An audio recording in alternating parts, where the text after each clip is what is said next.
আমরা আজকে কুরবানি নিয়ে কিছু কথা শেয়ার করবার চেষ্টা করব ইনশাআল্লাহ। কুরবানির প্রসঙ্গটা আসলেই আমাদের স্মৃতির মানসপটে আমাদের ইব্রাহিম আলাইহিসসালাম এবং ইসমাইল আলাইহিসসালামের যে কুরবানি, ওনাদের যে আত্মত্যাগ, এই দৃশ্যপটটি কিন্তু আমাদের চোখের সামনে ভেসে ওঠে। আমরা জানি যে ইব্রাহিম আলাইহিসসালাম আল্লাহ তাআলা সন্তুষ্টির জন্য স্বীয় পুত্র ইসমাইল আলাইহিসসালামকে কুরবানি করতে চেয়েছিলেন, এবং সেই প্রসঙ্গ থেকেই কিন্তু আমরা প্রতি বছর জিলহজের 10 তারিখে কুরবানি করে থাকি। এবং এই দৃশ্যটি আল্লাহ তাআলার কাছে এতই ভালো লেগেছিল, এই আত্মত্যাগের দৃশ্যকে আল্লাহ তাআলা স্মরণীয় করে রাখবার জন্য কিয়ামত পর্যন্ত সব বিশ্বাসীদের জন্য এই জিলহজের একই টাইমে, জিলহজের 10 তারিখে কুরবানি করাটাকে আল্লাহ তাআলা আমাদের উপর অবধারিত করে দিয়েছেন। এই বিষয়টি সূরাতুস সাফফাতের 105 নম্বর আয়াতে আল্লাহ তাআলা এভাবে ইরশাদ করছেন, ফালাম্মা বালাগা মাআহু সা'য়া ক্বালা ইয়া বুনাইয়া ইন্নী আরা ফিল মানামি আন্নী আযবাহুক ফানজুর মাযা তারা।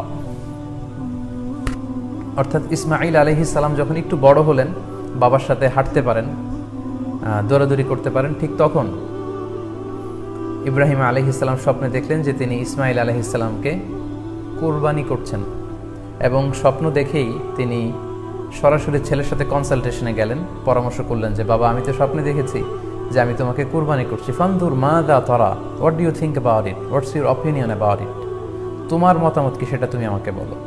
তখন সাইয়েদনা ইসমাঈল আলাইহিস সালাম অত্যন্ত সাহসিকতার সাথে বলিষ্ঠ একটি জবাব দিয়েছিলেন, সেটাও আল্লাহ তাআলা কোরআনে সরাসরি কোট করেছেন। তিনি বলেছিলেন, ক্বালা ইয়া আবাতি ফাআল মা তু'মার সাতাজিদুনি ইনশাআল্লাহু মিনাস সাবিরিন। অর্থাৎ, হে আমার সম্মানিত পিতা, আপনি যেমনটি স্বপ্নে দেখেছেন, আল্লাহ তাআলা আপনাকে যেমন আদেশ করেছে আপনি ঠিক তেমনটিই করুন, আপনি ভয় পাবেন না, ইনশাআল্লাহ আপনি আমাকে ধৈর্যশীলদের অন্তর্ভুক্ত পাবেন। একটু কি কল্পনা করা যায় যে সাইয়েদনা ইসমাঈল আলাইহিস সালাম ছোট্ট শিশু, তিনি যখন শুনলেন যে বাবা তাকে কুরবানি করবে, জবাই করবে, তার প্রত্যুত্তরে তিনি বলেছিলেন, বাবা, আমি ভয় পাচ্ছি না, আমি আপনাকে নিয়ে চিন্তিত, আপনি ভয় পাবেন না, বরং আপনি যা আদিষ্ট হয়েছেন আপনি তাই করেন। কারণ নবীরা যখন স্বপ্নে কিছু দেখে, সেটা সাধারণ মানুষের মতো স্বপ্ন নয়, সেটা ওহী, সেটা আল্লাহর পক্ষ থেকে আদেশ। তো আপনি আমাকে ধৈর্যশীল পাবেন, আপনি ভয় পাবেন না। সাইয়েদনা ইব্রাহিম আলাইহিস সালাম ইসমাঈল আলাইহিস সালামকে কুরবানি করতে শুরু করলেন, জবাই করতে শুরু করলেন। আল্লাহ তাআলার কাছে এই দৃশ্যটি এত ভালো লাগলো, আল্লাহ তাআলা সাইয়েদনা জিবরাইল আলাইহিস সালামকে দিয়ে জান্নাত থেকে একটি বকরি বা মেষ পাঠিয়ে দিলেন। সাইয়েদনা ইসমাঈল আলাইহিস সালামকে ছুরির নিচ থেকে সরিয়ে ফেলা হলো, আর সেখানে ইসমাঈল আলাইহিস সালামের পরিবর্তে একটি জান্নাত থেকে আনা বকরি বা ছাগলকে সেখানে কুরবানি করা হলো। আল্লাহ তাআলা বললেন, কদ সাদ্দাকতা রুইয়া, ইব্রাহিম, তুমি তো তোমার স্বপ্নকে সত্যায়ন করেছো, বাস্তবে রূপান্তরিত করেছো, তুমি তো এই কঠিন পরীক্ষায় সফলতার সাথে উত্তীর্ণ হয়েছ। সাইয়েদনা ইব্রাহিম আলাইহিস সালাম পরীক্ষায় উত্তীর্ণ হলেন, এবং বাপ বেটার এই দৃশ্যায়নটি আল্লাহ তাআলার কাছে এত ভালো লেগেছে, আরশের উপর থেকে আল্লাহ তাআলা এত পছন্দ করেছেন ওনাদের স্যাক্রিফাইসকে, কুরবানিকে, কিয়ামত পর্যন্ত আমরাও যাতে কুরবানি করি, আল্লাহ তাআলা আমাদের জন্য এটাকে অবধারিত করে দিয়েছেন। সম্মানিত শুধু এখানে আমাদের জন্য সবচেয়ে বড় যে শিক্ষণীয় বিষয়, সেটি হচ্ছে সাইয়েদনা ইব্রাহিম আলাইহিস সালামের ঔরসে যখন ইসমাঈল আলাইহিস সালাম আসে, তখন তাফসীর এসেছে ইব্রাহিম আলাইহিস সালামের বয়স ছিল 86 বছর। Could you imagine that? 86 বছর বয়সে যখন একটা সন্তান আল্লাহ তাআলা ওনাকে দান করলেন, আল্লাহ তাআলা বললেন যে সেই সন্তানকে তুমি জবাই করো। আমরা অনেক দম্পতির কথা জানি, তাদের সন্তান হয় না, 15 বছর, 20 বছর, 25 বছর পর অনেক সময় তাদের সন্তান হয়। সেই সন্তানটাকে তারা কত পছন্দ করে, সেই বাচ্চাটাকে তারা কত আদর করে। তো 86 বছর বয়সে আল্লাহ তাআলা ইসমাঈল আলাইহিস সালামকে দান করেছিলেন। এই আদরের সন্তানটাকে আল্লাহ তাআলা বলেন, তুমি কুরবানি করো।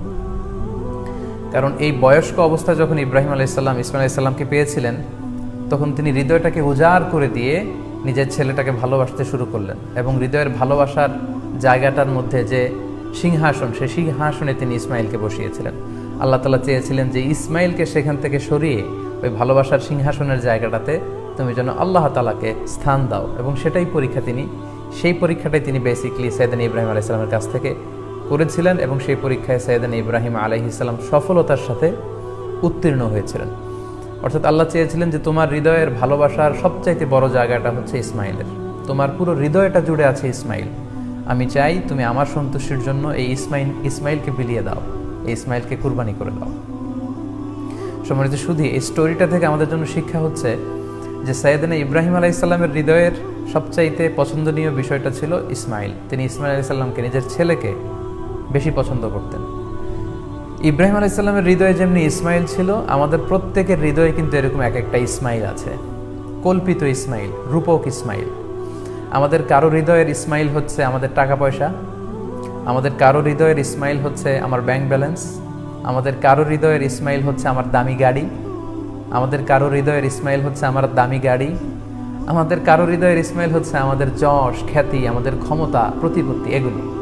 আল্লাহ তাআলা চান আমাদের প্রত্যেকের যার যার হৃদয়ের ইসমাইল যেটা, সেটাকে আমরা আল্লাহ তাআলার সন্তুষ্টির জন্য উৎসর্গ করতে পারবো কিনা, আল্লাহ তাআলার খুশির জন্য, সেরেফ শুধুমাত্র আল্লাহ তাআলার জন্য আমার হৃদয়ের ইসমাইলটাকে আমি স্যাক্রিফাইস করতে পারবো কিনা।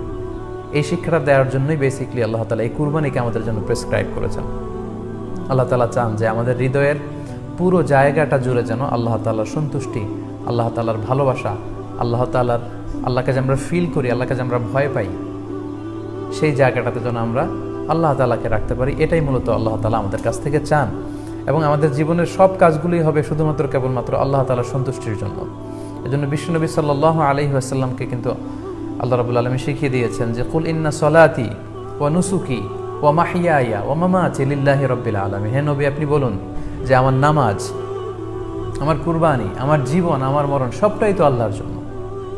তাই আমাদের হৃদয়ে যদি আমরা আল্লাহকে স্থান দিতে পারি, আমাদের সব কিছু, সাইয়েদনা ইব্রাহিম আলাইহিস সালাম যেমনি নিজের প্রিয় পুত্র সন্তানকে কুরবানি করেছিলেন, ঠিক তেমনিভাবে আমাদের হৃদয়ের ইসমাইলটাকেও যদি আমরা আল্লাহ সন্তুষ্টির জন্য স্যাক্রিফাইস করতে পারি, কুরবানি করতে পারি, তাহলেই কিন্তু এই কুরবানির শিক্ষাটা আমাদের জন্য বাস্তবায়িত হবে বা সফল হবে। এবং এই শিক্ষাটা দেওয়ার জন্য আল্লাহ তাআলা এই কুরবানির বিধানকে আমাদের জন্য জারি করেছেন, যে আমাদের হৃদয়ে শুধু আল্লাহ তাআলার ভয় থাকবে। এবং এই যে আমরা কুরবানি করবে, কুরবানির রক্ত, গোশত, চামড়া কোনোটাই কিন্তু আল্লাহ তাআলার কাছে পৌঁছে না, পৌঁছে হচ্ছে আমাদের হৃদয়ের ভয়, তাকওয়াটা আল্লাহ তাআলার কাছে পৌঁছে। সূরাতুল হাজ্জের 37 নম্বর আয়াতে আল্লাহ বলছেন, লা ইয়ানালাল্লাহা লুহুমুহা ওয়ালা দিমাউহা ওয়ালাকি ইয়ানালুহুত তাকওয়া মিনকুম। এই কুরবানির রক্ত, কুরবানির গোশত, এগুলো তো আল্লাহর কাছে পৌঁছে না, আল্লাহর কাছে পৌঁছে হচ্ছে তোমাদের তাকওয়া। আমরা কতটা ইখলাসের সাথে, কতটা আন্তরিকতার সাথে, কতটা আনুগত্যের সাথে আমাদের সম্পদ, আমাদের নিজেদেরকে আমরা আল্লাহর কাছে সোপর্দ করতে পেরেছি, আমরা কতটা আল্লাহর সমর্পিত বান্দা হতে পেরেছি, এটাই হচ্ছে এই কুরবানির শিক্ষা, যেটা সাইয়েদনা ইব্রাহিম আলাইহিস সালাম গোটা বিশ্ববাসীর জন্য নিদর্শন এই ঘটনার মধ্য দিয়ে কিন্তু আমাদের জন্য রেখে গিয়েছেন। তাই আমরা এই কুরবানির মধ্য দিয়ে এটা যেন ফিল করি যে আমাদের সবটুকুন আমরা আল্লাহর জন্য বিলিয়ে দিতে প্রস্তুত আছি। সম্মানিত, শুধু এই কুরবানির দিনে ইয়াউমুন নাহারে বা 10 জিলহজে আমরা যে কুরবানি উদযাপন করবো, ঈদুল আজহা উদযাপন করব, এই দিনের সবচাইতে প্রিয় আমল হচ্ছে আল্লাহ তাআলার কাছে পশু জবাই করে, যেটা আমরা বলেছি ইব্রাহিম আলাইহিস সালামের সেই ঘটনার, সেই দৃশ্যায়নের পুনরাবৃত্তি। আল্লাহ তাআলা সেটা দেখতে চান, আমরা পশু জবাই করে রক্ত প্রবাহিত করে দেয়, এটা আল্লাহ তাআলার কাছে খুবই পছন্দনীয়। সুনানে তিরমিজিতে এসেছে, আয়েশা রাদিয়াল্লাহু তাআলা আনহা থেকে বর্ণিত, তিনি বলেন, আন্না রাসূলুল্লাহ সাল্লাল্লাহু আলাইহি ওয়াসাল্লাম ক্বাল, আল্লাহ রাসূল সাল্লাল্লাহু আলাইহি ওয়াসাল্লাম বলেছেন, মা আমিলা আদামিয়ুন মিন আমালিন ইয়াউমান নাহার আহাব্বা ইলাল্লাহি মিন ইহরাকিদ দাম। অর্থাৎ ইয়াউমুন নাহারে 10 জিলহজে পশু কুরবানি দিয়ে সে পশুর রক্ত প্রবাহিত করে দেওয়ার চেয়ে শ্রেষ্ঠ কোনো আমল আল্লাহর কাছে হতে পারে না, এর চেয়ে কোনো প্রিয় আমল আল্লাহর কাছে নেই। তার মানে কুরবানির দিনে সবচাইতে প্রিয় আমল, আল্লাহর কাছে পছন্দনীয় আমল হচ্ছে কুরবানি করা। তাই আমাদের যাদের সাধ্য আছে আমরা যেন বেশি বেশি কুরবানি করি। সম্মানিত, শুধু আমরা জানি যে এই কুরবানিকে আল্লাহ তাআলা আমাদের উপর আবশ্যক করেছেন। কুরবানির হুকুম সম্পর্কে যদি বলি তাহলে বলবো যে এটা ওয়াজিব হানাফি স্কুল অফ থট অনুযায়ী, কিন্তু অন্যান্য মাযহাবে এটাকে সুন্নাতে মুআক্কাদা বলা হয়েছে। মেজরিটি স্কলাররা, জুমহুরুল ফুকাহা, ইমাম শাফিঈ, আহমদ এবং ইমাম মালিকদের মতে, তাদের মতে এটা হচ্ছে সুন্নাতে মুআক্কাদা। কিন্তু হানাফি মাযহাবে এই কুরবানি করা হচ্ছে ওয়াজিব। যেহেতু আমাদের বাংলাদেশে বেশিরভাগই হচ্ছে হানাফি মাযহাবের অনুসারী, সো এটা কিন্তু আমাদের জন্য অবধারিত। যাদেরকে আল্লাহ তাআলা সম্পদ দিয়েছেন, টাকা পয়সার মালিক বানিয়েছেন, স্বাবলম্বী করেছেন, আমাদের প্রত্যেকের উপর কিন্তু এই কুরবানি করাটা ওয়াজিব।